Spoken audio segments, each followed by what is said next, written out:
بسم اللہ الرحمن الرحیم نحمدہ ونصلی علی رسولہ الکریم اما بعد۔ محترم دوستو بزرگوں، رمضان المبارک کے فضائل اور مسائل چل رہے تھے۔ کل گزشتہ تراویح کے مسائل اور فضائل کو بیان کیا گیا تھا۔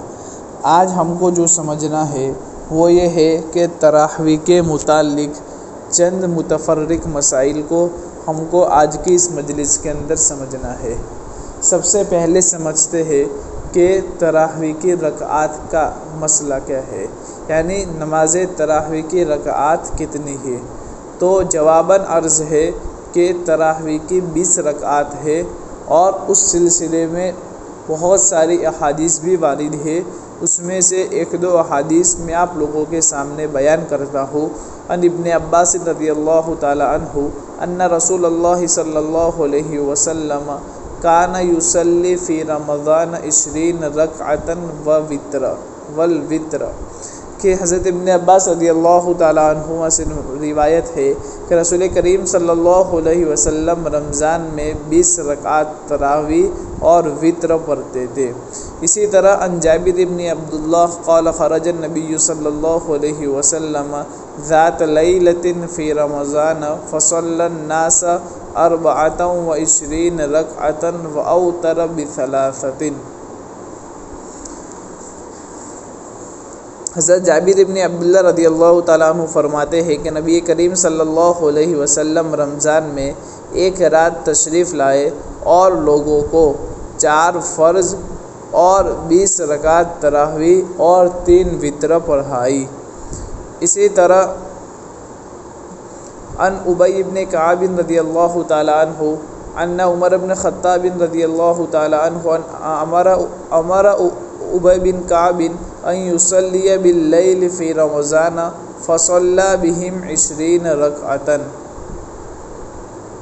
حضرت ابی بن کعب رضی اللہ تعالیٰ عنہ فرماتے ہیں کہ حضرت عمر بن خطاب رضی اللہ تعالیٰ عنہ نے مجھے حکم دیا کہ میں رمضان شریف کی راتوں میں نماز یعنی تراویح پڑھاؤں، تو میں نے لوگوں کو 20 رکعت نماز پڑھائی۔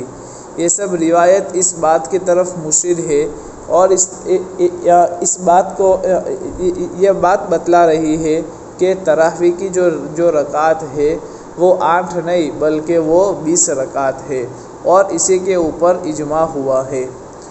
اسی لیے ملا علیہ قاری فرماتے ہیں کہ تمام صحابہ رضی اللہ تعالیٰ عنہ اجمعین کا اجماع ہے کہ تراویح 20 رکعت ہے۔ اسی طرح تسبیح تراویح کا کیا مسئلہ ہے؟ سوال کیا ہے کہ تراویح کی ہر رکعت کے بعد تسبیح تراویح پڑھنا کیسا ہے؟ کیا اس کا کوئی ثبوت بھی ہے؟ تو جواباً عرض یہ ہے کہ فقہ حنفی کا اصل مسئلہ یہ ہے کہ 2 تراویح کے بعد نمازی کو اختیار ہے کہ چاہے تو تسبیح کہے، چاہے حمد و ثنا کرے، اور اگر چاہے تو وہ سکوت بھی اختیار کرے کہ خاموش بھی رہنا چاہے تو خاموش بھی رہ سکتا ہے اور اگلی رکعت کا انتظار کرے۔ اس لیے کہ الجوہر النیرہ میں ایک عبارت ہے، اس کا ترجمہ یہ ہے کہ تراویح کی 4 رکعت کے بعد بیٹھنا یہ مستحب ہے، اور نمازیوں کو اختیار ہے کہ چاہے تو اس میں بیٹھنے کے دوران تسبیح کرتے رہے، یا لا الہ الا اللہ کا ورد کرتے رہے، یا محض خاموش رہے۔ اسی طرح المحیط البرہانی جو فقہ حنفی کی ایک بہت بہترین کتاب ہے، اس میں ایک اہم نکتہ لکھا ہوا ہے۔ اس کا ترجمہ یہ ہے کہ امام ابو حنیفہ رحمۃ اللہ علیہ کے نزدیک 4 رکعتوں کے بعد کچھ دیر انتظار کرنا مستحب ہے، اور اسی پر اہل حرمین شریفین کا عمل ہے۔ فرق یہ ہے کہ مکہ والے اس دوران 7 چکر لگاتے ہیں یعنی طواف کرتے ہیں، اور مدینہ والے اس کے بدلے 4 رکعات نفل پڑھتے ہیں۔ باقی ہر شہر والوں کو اختیار ہے، چاہے تو اس بیٹھنے کے دوران تسبیح کرتے رہے، یا لا الہ الا اللہ کا ورد کرتے رہے، یا محض خاموش بیٹھے رہے۔ بطور نوٹ ایک بات یاد رکھو کہ ہر 4 رکعت کے بعد بعد کچھ دیر انتظار کرنا اور استراحت کرنا، آرام کرنا، یہ محض فقہ حنفی کا مسئلہ نہیں بلکہ یہ خلیفہ راشد کے عمل سے بھی ثابت ہے۔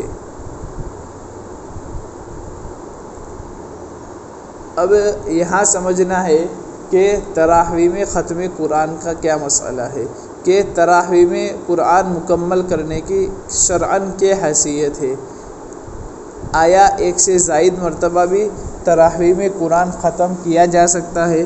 تو جواباً عرض ہے، تراویح میں ایک بار مکمل قرآن کریم ختم کرنا سنت ہے، اس کو چھوڑنے والا تارک سنت یعنی سنت کو چھوڑنے والا کہلائے گا۔ ہاں، ایک سے زائد مرتبہ قرآن کریم ختم کرنا باعث سعادت اور باعث ثواب ہے۔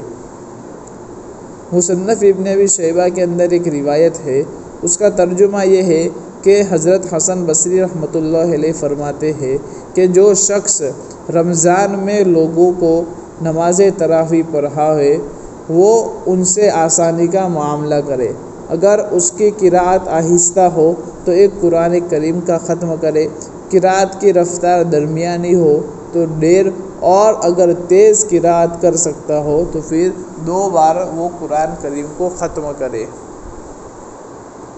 اسی طرح ایک اور مسئلہ ہے کہ تراویح میں قرآن مجید دیکھ کر پڑھنا کیسا ہے؟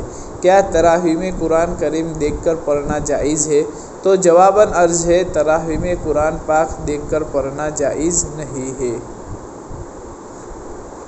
عن ابن عباس رضی اللہ تعالیٰ عنہ قال نہانا امیر المؤمنین عمر رضی اللہ تعالیٰ عنہ ان الناس فی المصحف۔